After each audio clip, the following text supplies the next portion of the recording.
बहुत समय पहले की बात है। हिमालय के पर्वतों में एक सुंदर स्थान था जहां देवी पार्वती अपने माता पिता के साथ रहती थी। वह बहुत ही सुंदर और पुण्यवान कन्या थीं, जिनका हर कदम धर्म और सत्य के मार्ग पर था। लेकिन पार्वती जी का मन हमेशा भगवान शिव की ओर आकर्षित रहता था, क्योंकि वह जानते थीं कि शिव ही संसार के पालनहार और सर्वोत्तम देवता है। पार्वती जी ने भगवान शिव को अपने पति के रूप में प्राप्त करने का संकल्प किया। इसके लिए उन्होंने कठोर तपस्या करने का निश्चय किया। हिमालय के पर्वतों पर वह दिन रात बिना कुछ खाए पिए केवल ध्यान में लीन रहती। देवी पार्वती की कठिन तपस्या को देखकर देवता और ऋषिमुनि चौंक गए, क्योंकि उन्होंने पहले कभी किसी देवी को इतना कठोर तप करते नहीं देखा था।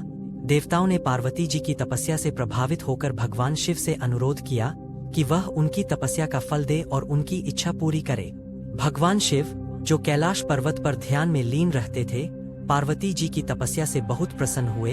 वह उनके पास आए और बोले, पार्वती, तुम्हारी तपस्या मुझे बहुत प्रभावित कर चुकी है। मैं तुम्हें वरदान देने के लिए तैयार हूँ। पार्वती जी ने भगवान शिव से विनम्रता से कहा, हे भगवान, आप ही मेरे जीवन के परम सुख हो। मैं केवल आप ही को अपना पति बनाना चाहती हूँ। भगवान शिव ने कहा, पार्वती, तुम्हारे तप का फल यही होगा कि तुम मुझे अपना पति प्राप्त करोगी। लेकिन तुम जान लो कि मैं एक विरक्त, तपस्वी और योगी हूँ। मेरे साथ जीवन जीने का तुम्हें कठिन तप और संघर्ष करना पड़ेगा। देवी पार्वती ने कहा, हे महादेव, मुझे कोई चिंता नहीं है। मैं आपके साथ जीवन बिताने के लिए तैयार हूँ।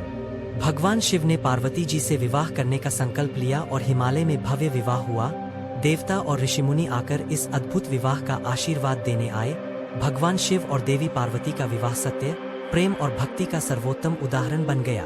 विवाह के बाद भगवान शिव ने पार्वती जी को अपने घर कैलाश पर्वत पर बुलाया, जहां वे दोनों एक साथ रहने लगे। पार्वती जी ने भगवान शिव की तपस्या, उनके विराट रूप, उनके सरल जीवन और उनके धैर्य से बहुत कुछ सीखा।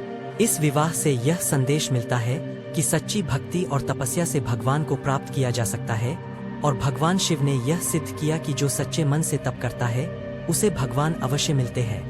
यह कथा हमें यह भी सिखाती है कि प्यार और समर्पण में ताकत होती है, और भगवान शिव के रूप में वह शक्ति हमेशा अपने भक्तों के साथ रहती है।